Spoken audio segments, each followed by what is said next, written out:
Hello दोस्तों, स्वागत है आप सबका। दोस्तों, इससे पिछले वाले वीडियो में हमने और आपने जाना था कि लैंगिक जनन क्या होता है। ठीक है, मतलब कि जो हमारा इस समय जो हमारा इस चैप्टर का सेशन चल रहा है उसमें सबसे पहले अभी तक तीसरा लेक्चर है ये वाला, जिसमें पहले वाले लेक्चर में हमने और आपने जाना था कि अलैंगिक जनन क्या होता है, दूसरे वाले लेक्चर में जाना कि लैंगिक जनन क्या होता है, और जैसा कि आज आप हमारी स्क्रीन पर देख रहे होंगे कि कायिक या वर्धी जनन क्या होता है उसके बारे में हम और आप बात करेंगे। ठीक है दोस्तों, तो चलिए बिना देर करे शुरू करते हैं। सबसे पहले तो आपको पता है कि इस समय हम पढ़ा रहे हैं, आपको यूनिट नंबर 1 स्टार्ट हुआ है और उसमें से जो पहला चैप्टर है उसका नाम है जीवों में जनन। ठीक है, और जीवों में जनन में सबसे पहली हेडिंग या फिर ये कह लीजिए कि इस पूरे चैप्टर का सबसे इंपॉर्टेंट क्वेश्चन था जनन, जिसमें आपने जाना था कि जनन क्या होता है और जनन कितने प्रकार का होता है। आपको मालूम पड़ा कि जनन 3 प्रकार का होता है। 3 प्रकार में सबसे पहला वाला अलैंगिक जनन, दूसरा वाला लैंगिक जनन और तीसरा वाला कायिक या वर्धी जनन। अब अलैंगिक जनन की बात अगर हम करें आपके रिवाइज के लिए, तो एक ऐसा जनन जिसमें हमें केवल एक जीव की ही आवश्यकता होती है उसे हम क्या कहते हैं, अलैंगिक जनन कहते हैं। और इसके मैंने आपको सभी प्रकार भी बता दिए थे, जैसे कि बीजाणु जनन, ठीक है, या फिर मुकुलन या फिर खंडी भवन, ठीक है, द्विविभाजन। तो इस तरीके से मैंने आपको पूरा समझा दिया था। अगर आपने हमारा वो वाला वीडियो नहीं देखा है तो आप देख सकते हैं। अब नंबर 2 पे आता है लैंगिक जनन, जिसमें हमने आपको बताया कि जब कोई 2 जीव, और वो 2 कैसे जीव, एक तो होगा नर और दूसरा होगा मादा, मतलब एक ऐसा जनन जिसमें हमें नर और मादा की आवश्यकता पड़ती है, उसको हम लोग क्या कहते हैं, लैंगिक जनन कहते हैं। तो ये 2 हो गई। और आज हम और आप जो बात करने वाले हैं वो करेंगे कायिक या वर्धी जनन के बारे में। देखिए, जैसा कि आप हमारी स्क्रीन पर देख ही रहे होंगे, कायिक या वर्धी जनन, इंग्लिश में इसको हम लोग कहते हैं वेजिटेटिव रिप्रोडक्शन। इंग्लिश में कहते हैं वेजिटेटिव रिप्रोडक्शन, वेजिटेटिव रिप्रोडक्शन, और एक और नाम भी होता है बेटा वेजिटेटिव प्रोपेगेशन। ठीक है, दोनों ही नाम है, दोनों ही नामों से क्वेश्चन बन जाता है। सबसे पहली बात तो हमें यह समझनी है कि आखिर ये कायिक या वर्धी जनन है क्या। तो आप याद रखें कि हर पौधे में, पहली बात तो ये कि ये वाली जो प्रोसेस है, ये मैं यहां पे आपको इतने में समझा दे रहा हूं, पहले उम्मीद है समझ में आएगा आपको कि पहली बात तो ये कि ये वाली जो प्रोसेस है ये किसके अंदर है, ये है पेड़ पौधों के अंदर। ठीक है, मतलब ये हुआ कि एक पेड़ या पौधे से दूसरा पेड़ या पौधा या तीसरा पेड़ या पौधा उगना है, क्या कहलाता है बेटा, कायिक या वर्धी जनन कहलाता है। मतलब किसी एक पेड़ या पौधे में कुछ ऐसे अंग होंगे जिनसे नया पौधा उगने लगेगा, और एक पौधे से दूसरे पौधे का उगना ही क्या कहलाता है, कायिक या वर्धी जनन कहलाता है। अब बात आती है कि सर ये तो उग गया, हमें समझ में आ गया, लेकिन इसको कायिक या वर्धी नाम क्यों दिया गया। तो आपको बताना चाहेंगे कि जो कायिक या वर्धी होते हैं ये होते हैं पौधे के भाग, मतलब हर पौधे में कुछ कायिक भाग होते हैं। ठीक है, देखते हैं, हर पौधे के कुछ कायिक भाग होते हैं। ठीक है, कायिक भाग होते हैं, और वो कायिक भाग होते कौन कौन से हैं, जैसे जड़ होती है, या फिर तना होता है, या फिर पत्ती होती है, एक होता है बेटा प्रकलिका, तो प्रकलिका होती हैं। तो ये है बेटा किसी भी पौधे के कायिक भाग। अब एक प्रश्न बनता है यहां पर कि आखिर हमने यहां पर पुष्प को शामिल क्यों नहीं किया, आखिर वो भी तो एक जरूरी भाग है किसी पौधे का, तो आखिर पुष्प को क्यों नहीं लिया, फ्लावर को क्यों नहीं लिया। तो आपको मालूम होगा कि जो फ्लावर होता है उसके अंदर पुमंग भी होता है और जायांग भी होता है। पुमंग का मतलब कि पुमंग होता है नर भाग, जिसको तुम इंग्लिश में कहते हो एंड्रोशियम, और जो जायांग होता है वो होता है मादा भाग, जिसको हम लोग कहते हैं गाइनोशियम। तो अब अगर एंड्रोशियम क्या है, नर भाग, और गाइनोशियम क्या है, मादा भाग, तो आपको नाम से मालूम पड़ गया होगा कि जहां पे नर और मादा आ जाएंगे तो वहां पे कौन सा जनन होता है, लैंगिक जनन हो जाएगा। बात समझ में आ रही है आपको, तो वो फिर अलग हो जाएगा, वो लैंगिक जनन के अंदर आएगा, जो आप दूसरे चैप्टर में पढ़ोगे। दूसरा चैप्टर ही यही है बेटा कि पुष्पी पादपों में लैंगिक जनन। तो जो पुष्पी पादपों की बात होगी वो हम करेंगे दूसरे चैप्टर में, लेकिन यहां पे बात किसकी आ रही है, कायिक या वर्धी जनन की। तो इसलिए हम यहां पे, चूंकि पुष्प में नर और मादा होते हैं, इसलिए हम यहां पे उसको शामिल नहीं करेंगे। यहां पे शामिल होंगे केवल जड़, तना, पत्ती और प्रकलिका। ठीक है दोस्तों, तो उम्मीद करता हूं। अच्छा, इन्हीं को हम लोग क्या कहते हैं, कायिक भाग कहते हैं। इसीलिए इस जनन को क्या कहते हैं, कायिक या वर्धी जनन। मतलब ये कि जो नया पौधा उगेगा, जो नया पौधा बनेगा, वो किन भागों से विकसित होगा बेटा, जड़, तना, पत्ती और प्रकलिका से, ये कहना चाहता हूं मैं। चलिए अब हम लोग आगे बढ़ते हैं। आगे बढ़ने से पहले आपको बताना चाहेंगे कि जो कायिक या वर्धी जनन होता है, इसको दो भागों में बांटा जाता है। ठीक है, ये दो प्रकार का होता है। कैसे दो प्रकार का, एक होता है बेटा प्राकृतिक कायिक जनन और दूसरा होता है कृत्रिम कायिक जनन। जैसा कि आप स्क्रीन पर देख रहे होंगे, पहला है प्राकृतिक कायिक जनन और दूसरा है कृत्रिम कायिक जनन। अब प्राकृतिक का मतलब क्या हुआ कि ऐसा कायिक जनन जो प्रकृति में हमेशा अपने आप ही होता रहता है। देखिए, आप जानते हैं मेरी आदत, मैं आपको कभी परिभाषाएं रटाऊंगा नहीं, आपको समझा दूंगा जिससे आप अपने बोर्ड एग्जाम में आराम से लिख पाएंगे। तो परिभाषा क्या बनी कि ऐसा कायिक जनन जो प्रकृति में स्वतंत्र रूप से होता रहता है, उसे हम क्या कहते हैं, प्राकृतिक कायिक जनन कहते हैं। और दूसरा वाला क्या लिखा हुआ है, कृत्रिम लिखा है। अब कृत्रिम का मतलब क्या होता है, कृत्रिम हर वो चीज होती है जो किसी इंसान के द्वारा की जाएगी। तो याद रखना कि ऐसा कायिक जनन जो मनुष्यों के द्वारा कराया जाता है, क्या बोला, ऐसा कायिक जनन जो मनुष्यों के द्वारा कराया जाता है, उसको हम लोग कहते हैं कृत्रिम कायिक जनन। ठीक है, चलिए अब आगे बढ़ते हैं। तो अगली बात बेटा करी हम लोगों ने प्राकृतिक कायिक जनन की, और प्राकृतिक कायिक जनन जो है वो होता है चार भागों से। मैंने पहले ही बोला चार भाग कौन कौन से, जड़, तना, पत्ती और प्रकलिका, जिसमें सबसे आवश्यक होता है बेटा तना। तो पहली ही इसमें पॉइंट लिखा हुआ है तने द्वारा। अब यहां पे जरा बात को समझेंगे। सबसे पहले तो तने से कैसे कैसे, तो आपको बताना चाहेंगे बेटा कि जो तने होते हैं वो दो प्रकार के होते हैं। ठीक है, तने हमेशा मुख्यतः दो मेन टाइप हैं। अब कौन कौन से, तो वैसे तो तीन होते हैं, लेकिन हम उसको दो श्रेणियों में बांट लेते हैं। कैसे, पहले तो होते हैं भूमिगत तने, जैसा कि आप यहां पे देख रहे हैं।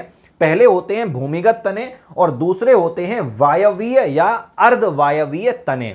अब इसको कैसे समझेंगे, तो देखो, जरूरी नहीं है कि तना, अब जैसे तना है, मन में आएगा कि हो सकता तना तो जमीन से ऊपर ही होता है, लेकिन कुछ तने ऐसे भी तो होते हैं, मान लो ये जमीन है, जो जमीन के नीचे होंगे, जरा सोचिए, कुछ ऐसे भी तो तने हैं जो जमीन के नीचे होते हैं। तो ऐसे तने जो जमीन के नीचे पाए जाते हैं, भूमि के नीचे पाए जाते हैं, उसको हम लोग क्या कहते हैं, भूमिगत तने कहते हैं। और यहां पे क्या लिखे हुए हैं, वायवीय या अर्धवायवीय तने।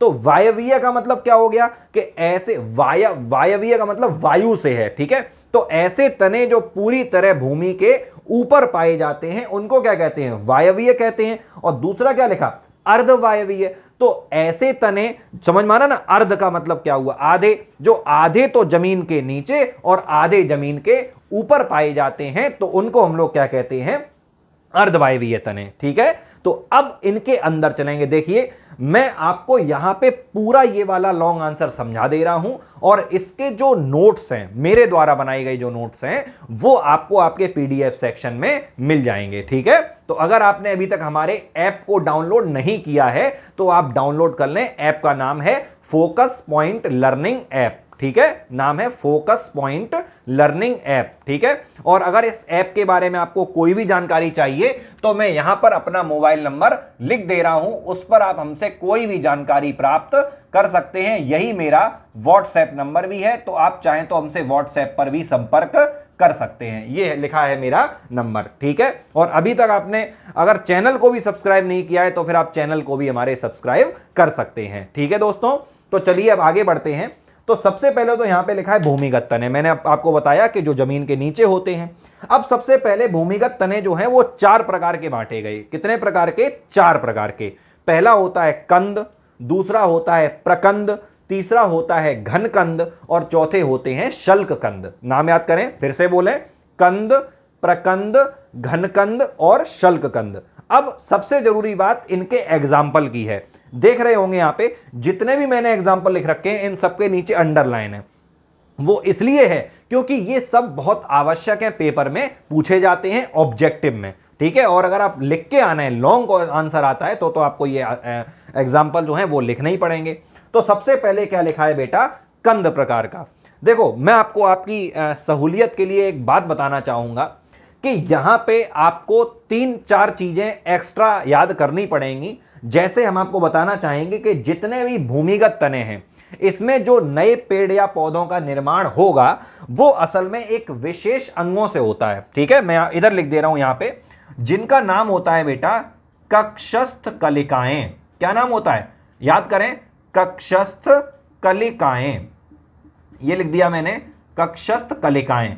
तो ये मेन ऐसे पार्ट होते हैं जिनसे भूमिगत तनों का निर्माण होता है। ठीक है, नाम याद करें। अब कक्षस्थ कलिकाएं हैं क्या, तो अभी मैं आपको समझा दूंगा। जैसे मान लो यहां पे कंद में पहला एग्जांपल लिखा हुआ है आलू। ठीक है, अब आलू तो मैं आपको पहले ही समझा दे रहा हूं, आलू तो सबने देखा ही होगा और अक्सर ध्यान दिया होगा, आलू के ऊपर कुछ गोल गोल इस तरीके से आंखें, आंखें कहते हैं हम लोग उसको, आईज बनी होती हैं, आंखें इस तरीके से उभार जैसा होता है। देखो जरा, जैसे मान लो कि ये मैंने बना दिया कोई आलू और इस आलू के ऊपर इस तरीके से एक छोटा सा कुछ उभार जैसा होता है। ठीक है, इन्हें हम लोग बोलते हैं आईज। ठीक है, तो इन आंखों से क्या होता है कि नया पौधा उग जाता है आलू का, इन्हीं से, मतलब इन्हीं से उगेगा और फिर जमीन से बाहर आ जाएगा।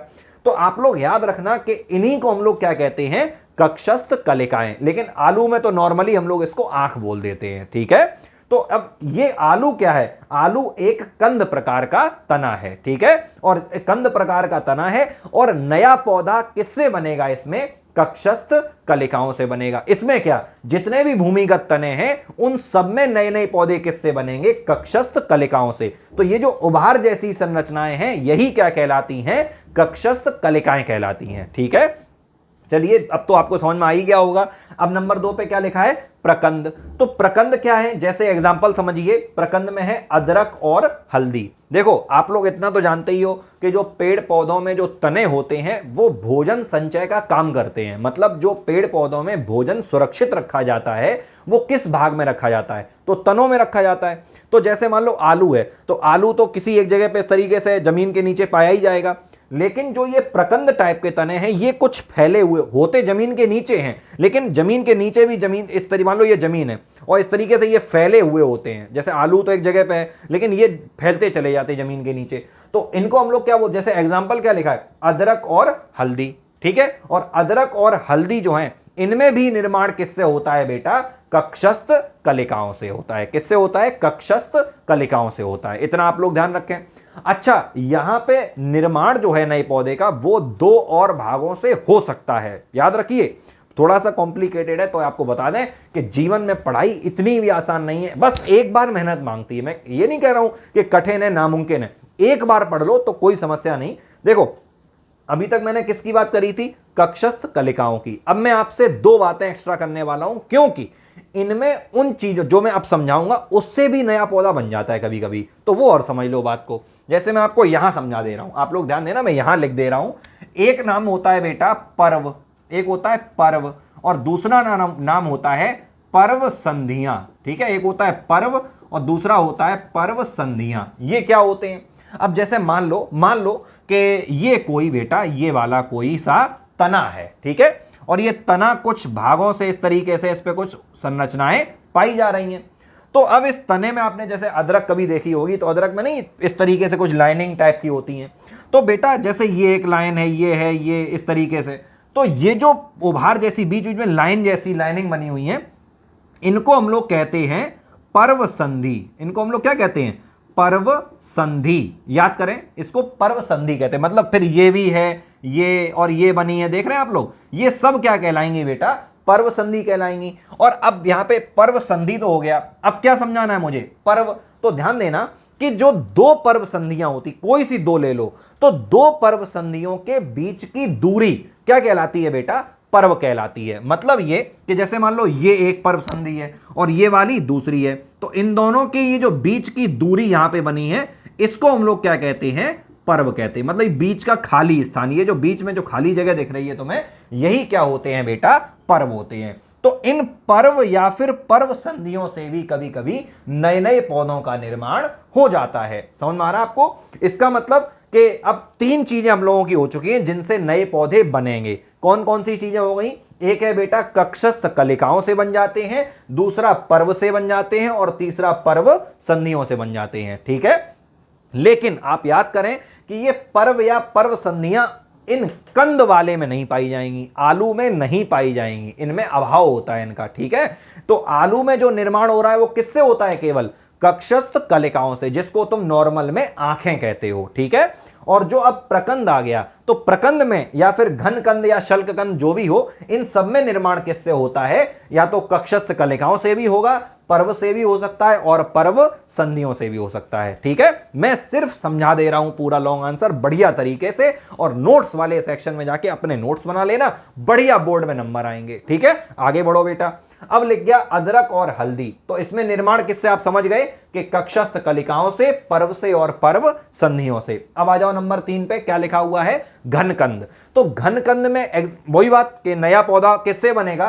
कक्षस्थ कलिकाओं, सेम चीज है, पर्व से और पर्व संधियों से। एग्जाम्पल याद करने हैं तुम्हें, क्या है? अरवी, केसर और बंडा। ठीक है, देखो भाई एक बात ध्यान रखना, यहां पे जितने एग्जाम्पल लिखे हुए हैं आज बहुत अजीब अजीब हैं। ठीक है, हो सकता है तुम्हारे मन में आए कि ये तो मैंने सुना तक नहीं है, तो भैया तुमने सुना नहीं, हमने देखा तक नहीं है। ठीक है, तो कई सारे ऐसे एग्जाम्पल आएंगे जो नाम ही केवल पता होंगे हम लोगों को, हमने देखे, मैंने खुद नहीं देखे बेटा कई सारे। ठीक है, तो इसलिए बेफिक्र रहना, तुम्हारा काम है बोर्ड में अच्छे नंबर लाना और तुम्हें इनको याद करना पड़ेगा। ज्यादा मन है तो आजकल गूगल सबके पास है, नाम डाल लेना तो भैया उसका दीदार भी हो जाएगा आपको, जो भी वो पौधा होगा। ठीक है, वो बात की बात, फिलहाल अपने पॉइंट पे चलो। अब बेटा क्या लिखा हुआ है? शल्क कंद। तो शल्क, शल्क से मतलब समझ रहे ना, शल्क मतलब होता है शल्क पत्र, कोई चीज जब ढके होती है, शल्क पत्र। जैसे तुम मान लो प्याज छीलते हो तो छीलते चले जाते हो, इसका मतलब उसके ऊपर क्या है? शल्क ढके हुए हैं। ठीक है, तो एग्जाम्पल क्या हो जाएगा? प्याज और लहसुन। और नया पौधा किससे बनेगा आपको पता है? कक्षस्थ कलिकाओं, पर्व और पर्व संधियों से। ठीक है, तो इतने थे पहले तो भूमिगत तने। इतने क्या थे? भूमिगत तने। आपको समझ में आ रहा है बात? अब आ जाओ बेटा दूसरे वाले पे, तो दूसरा क्या लिखा हुआ है? वायवीय या अर्धवायवीय तने। अब जिस तरह से भूमिगत तने 4 प्रकार के थे, ठीक उसी तरीके से वायवीय और अर्धवायवीय तने भी बेटा 4 प्रकार के होते हैं। सबसे पहले नंबर पे लिखा हुआ है ऊपरी भूस्तरी। ठीक है, ऊपरी भूस्तरी। अब ऊपरी का मतलब भूमि के ऊपर, और भूस्तरी मतलब जो भूमि के ऊपर रेंग रेंग के रहेंगे। ठीक है, ऊपरी मतलब भूमि के ऊपर, और भूस्तरी मतलब जो जमीन पे इस तरीके से फैले हुए होते हैं, वो वाले तने, तो उनको हम लोग क्या कहते हैं? ऊपरी भूस्तरी। और बेटा इसमें एग्जाम्पल क्या क्या हो जाएगा? दूब घास, खट्टी बूटी या फिर सेंटेला। इनका एग्जाम्पल याद करिए। ठीक है, 2-3 बार पढ़ोगे तो याद हो जाएगा। दूब घास, खट्टी बूटी, सेंटेला। और बेटा नया पौधा किससे बनेगा? मैंने पहले ही बताया, इसमें जो नया पौधा ज्यादातर 99% बनेगा, यहां पे कक्षस्थ कलिकाओं का रोल कम होता है। ध्यान रखना, जो ये वाले एग्जाम्पल हैं इनमें कक्षस्थ कलिकाओं का रोल कम है, 1% है। ज्यादातर जो रोल है वो किनका है बेटा? पर्व या पर्व संधियों का है। ठीक है, तो अगर तुम्हें लिख के आना है तो क्या लिखोगे कि ऊपरी भूस्तरी लिखा है, तो तुम क्या क्या लिखोगे कि ऐसे तने जिनमें नए पौधों का निर्माण पर्व या पर्व संधियों से होता है, उन्हें हम लोग क्या कहते हैं? ऊपरी भूस्तरी कहते हैं। और लिखने को यह भी लिख सकते हो कि जिनका विस्तार भूमि के ऊपर होता है। फिर एग्जाम्पल लिख दो, जैसे दूब घास, खट्टी बूटी, सेंटेला आदि। ठीक, आदि लगा देना, कम से कम 2-2, 3-3 एग्जाम्पल तो 2-2 लिख ही देना। ठीक है, यहां पे बेटा एक ही एग्जाम्पल मेन है, आलू, याद रखना। अब आ जाओ आगे बढ़ो, भूस्तरी। तो ये क्या है? ये नॉर्मल भूमि के ऊपर आराम से विस्तार करते हैं, जैसे कौन हो गई? अरवी, झुमकलता और बेला। और वही वाली बात, नया पौधा किससे बन रहा है? तो पर्व और पर्व संधियों से बन रहा है। अब नंबर तीसरी बात आ गई बेटा भूस्तरिका। अब ये भूस्तरिका क्या है? तो याद रखना कि भूस्तरिका में ज्यादातर जलीय पौधे लिए जाते हैं। ठीक है, जो जल में उगते हैं वो पौधे लिए जाते हैं। तो इसमें क्या होता है कि जो पर्व या पर्व संधियां होती हैं ये पानी के अंदर डूबी हुई रहती हैं। भाई पानी वाले पौधे हैं तो उनमें डूबी रहेंगी, जाहिर सी बात है। तो एग्जाम्पल जैसे क्या हो जाएगा? समुद्र सोख। ठीक है, असल में नॉर्मल में इसको जलकुंभी भी बोल देते हैं कुछ लोग, जलकुंभी शायद आपने सुनी होगी। ठीक है, या पिस्टिया। ठीक है, तो ये एग्जाम्पल आप याद रखना। और इसमें लास्ट में क्या आ गया बेटा? अंतः भूस्तरी। अंतः भूस्तरी मतलब कि बिल्कुल जमीन के नीचे से होके, हालांकि ऊपर भी दिख रहे हैं लेकिन ज्यादातर इस तरीके से रहेंगे ये। ठीक है, तो इसको हम लोग क्या कहते हैं? अंतः भूस्तरी। तो इसमें भी नए पौधे का निर्माण किससे होगा? पर्व या पर्व संधियों से होगा। और जैसे एग्जाम्पल क्या लिखा हुआ है? पुदीना और गुलदाउदी, ठीक है, आदि लगा दो इसके आगे। तो उम्मीद करता हूं कि इतनी बात आपको समझ में आ चुकी होगी। तो अब हम लोग सीख चुके हैं तने, ठीक है। अब तनों के बाद बात आती है बेटा जड़ों की। अब जड़ों को समझो। देखो जैसे अभी हमने तुम्हें एक नाम बताया था कक्षस्थ कलिकाएं, ठीक है, कक्षस्थ कलिकाएं, इसी तरीके से हम तुम्हें एक नाम बताने वाले हैं और वो नाम है अपस्थानिक कलिकाएं। नाम याद रखिए, अपस्थानिक कलिकाएं। तो बेटा अब क्या हुआ कि जो जड़ें होती हैं, याद रखना, जो जड़ें होती हैं इसमें जो नया पौधा बनेगा, जैसे मान लो कि ये कोई जड़ है बेटा, ठीक है, ये कोई जड़ है, तो इसके ऊपर इसी तरीके से कुछ संरचनाएं पाई जाएंगी, तो उनको हम लोग नाम क्या देते हैं, जड़ों में नाम क्या देते हैं, अपस्थानिक कलिकाएं। तो याद रखना कि जड़ों में कोई ऐसे, जैसे इसमें तने में था ना कि तने में दो बांट दिए, भूमिगत और वायवीय, तो जड़ों में ऐसा नहीं है, सीधी जड़ों की बात हो रही है। तो जड़ों में नए पौधे का निर्माण अपस्थानिक कलिकाओं के द्वारा होता है।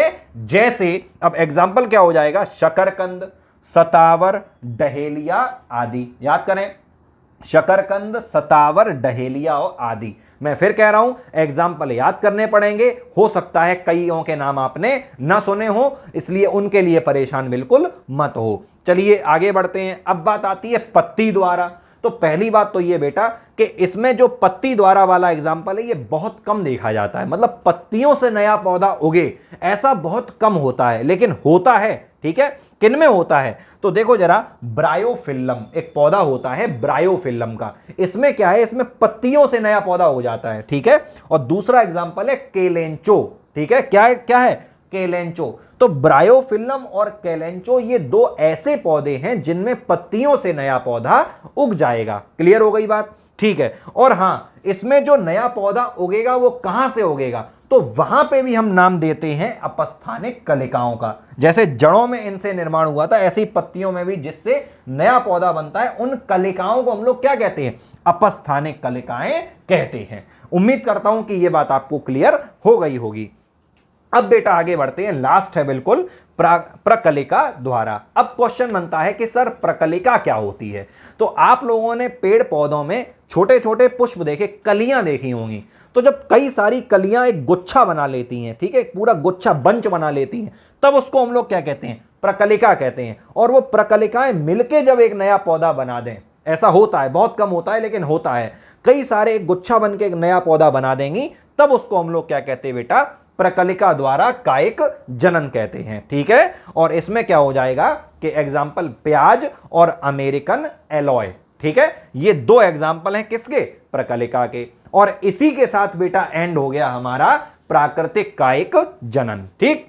अब बात करते हैं बेटा हम लोग कृत्रिम कायिक जनन की। अब कृत्रिम में क्या होगा कि अब देखो, याद रखना, बिल्कुल हार मत मानो, जितनी एनर्जी से पढ़ रहे हो उतनी एनर्जी से पढ़ते रहो, क्योंकि एनर्जी कम नहीं होनी चाहिए, ठीक है। अब सबसे पहले लिखा है कृत्रिम कायिक जनन, ये क्या है, तो सुनो, ऐसी प्रक्रिया या ऐसा कायिक जनन जो इंसानों के द्वारा या मनुष्यों के द्वारा किया जाता है, उसे हम लोग क्या कहते हैं, कृत्रिम कायिक जनन कहते हैं। ये वाली बात क्लियर हो गई। अब बेटा कृत्रिम हम लोग जो करेंगे, कृत्रिम वाला, वो कितने टाइप से है, टाइप तो बहुत सारे हैं, लेकिन जो मेनली टाइप है वो है बेटा तीन। सबसे मुख्य एग्जाम्पल जो है वो तीन होते हैं। पहला वाला होता है बेटा कलम लगाना, दूसरा वाला, पहले नाम सुन लो, समझा मैं एक एक चीज दूंगा। दूसरा होता है दाब कलम लगाना, और तीसरा वाला होता है रोपण, ठीक है। अब सबसे पहले बात करते हैं हम लोग कलम लगाना, आखिर ये क्या है, तो सुनो, जैसे मान लो कि ये कोई पौधे, ये है, ये जमीन पे पौधा लगा हुआ है और ये है पौधे का तना। बात को समझे, हमने क्या किया कि इस तरीके से इसके तने को काटा, बात समझिए, तने को काट दिया, और वो जो कटा हुआ भाग था उसको ऐसे पकड़ के जमीन में दबा दिया, मिट्टी में। बात समझ में आ रही ना, जैसे मान लो ये है, हमने ऐसे इस तरीके से काटा, ये काट दिया हमने, अब ये कटा हुआ भाग है, इसको जमीन में दबा दिया थोड़ा सा, और कुछ दिनों बाद जब यहां से नया पौधा उगने लगेगा तो इसको हम लोग क्या बोलेंगे, कलम लगाना। उम्मीद करता हूं समझ में आ रहा है। जैसे मान लो तुम लोगों ने कई बार गुलाब में सुना होगा कि तना काट लो गुलाब का और लेके जमीन में दबा दो तो नया पौधा उग जाता है, बिल्कुल सही बात है। तो वो क्या माना जाएगा, कलम लगाना। अब एग्जाम्पल समझ लो, क्या लिखा है, गन्ना, अंगूर, गुलाब, गुड़हल, बोगनविलिया आदि। बहुत एग्जाम्पल लिखवा दिए मैंने, वैसे 3 या 4 लिख दो, फिर आदि लगा देना, ठीक है। ये वाली बात क्लियर हो गई। अब इसको लिखना भी तो आना चाहिए, तो लिखोगे कैसे कि जब हम किसी पौधे के किसी कायिक भाग को काट कर और अलग करके उसे मृदा में, मृदा मतलब मिट्टी, मृदा में दबा देते हैं और तब जो नया पौधा उगता है, तब इस प्रक्रिया को हम कलम लगाना कहते हैं। क्लियर हो गई। ये सब मैंने बेटा नोट्स में लिखवा रखा है, बिल्कुल ना परेशान हो, बस केवल मन से समझ लिया करो, ठीक है। पूरा फोकस रखा करो। जब तुम इस तरीके की मोबाइल वाली स्टडी कर ही रहे हो तो उसमें फिर आपका ध्यान भी बिल्कुल भंग नहीं होना चाहिए। पूरे घर से आराम से सबसे बोल दो कि मम्मी पापा मैं पढ़ने जा रहा हूं या पढ़ने जा रही हूं, अब मुझे डिस्टर्ब मत करिए, अपना मोबाइल रखो, अपने हाथ में अपने नोट्स रखो और पढ़ना स्टार्ट कर दो, ठीक है। सफल वही हुए हैं जिनने कमरों में या फिर किताबों में, मोबाइल में, इनमें अपनी आंखें फोड़ी हैं। मैं मोबाइल में आंखें फोड़ने का मतलब ये नहीं कि तुम गूगल पे फेसबुक चला रहे हो और व्हाट्सएप पे चैटिंग चल रही, ये नहीं।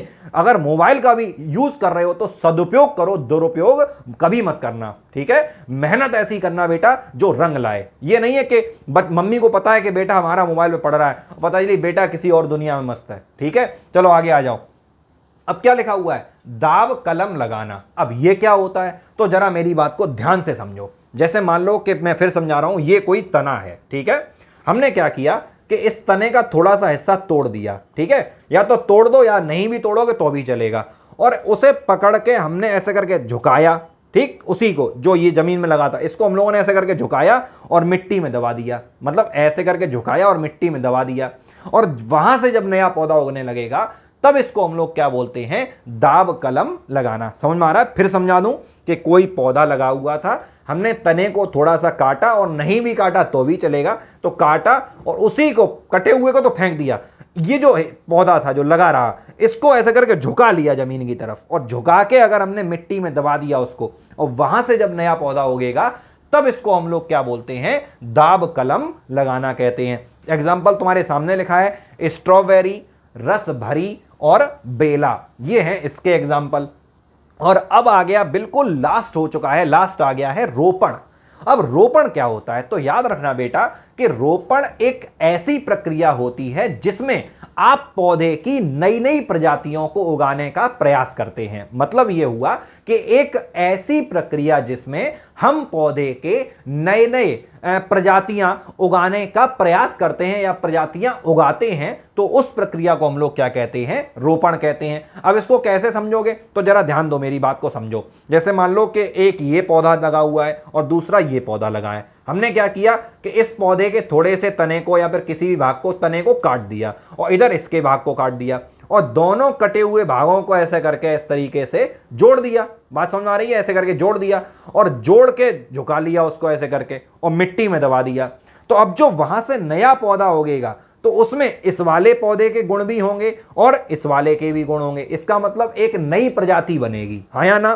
फिर से समझो, दो पौधे थे, दोनों के तनों को काटा और उन्हें काट के इस तरीके से जोड़ दिया दोनों को, अभी वो जमीन में ही लगे हुए हैं। और फिर उस जुड़े हुए भाग को हमने मान लो धागे से या गोबर से, कुछ लोग गोबर लगा देते हैं, कैसे भी हमने उनको जोड़ दिया और जोड़ के क्या किया, ऐसे करके झुका के जमीन में दबा दिया। और वहां से अब क्या होगा, नया पौधा उग जाएगा। तो उस जब वो नया पौधा उगेगा तो उसमें इस वाले पौधे के गुण भी होंगे और इस वाले पौधे के भी गुण होंगे, तो ये एक नई प्रजाति बनेगी। तो इस प्रोसेस को हम लोग क्या बोलते हैं, रोपण बोलते हैं। और ऐसा किस में करते हैं हम लोग, तो गुलाब में भी करते हैं, आम में करते हैं, अंगूर में करते हैं और सेब में करते हैं। तो उम्मीद करता हूं कि आपको मैंने पूरा ये कायिक या वर्धी जनन समझा दिया है, ठीक है। और नोट्स में जाकर आप इसके नोट्स बना लीजिए, तो ये क्वेश्चन आपके लिए अब बिल्कुल आसान हो जाएगा, ठीक है दोस्तों।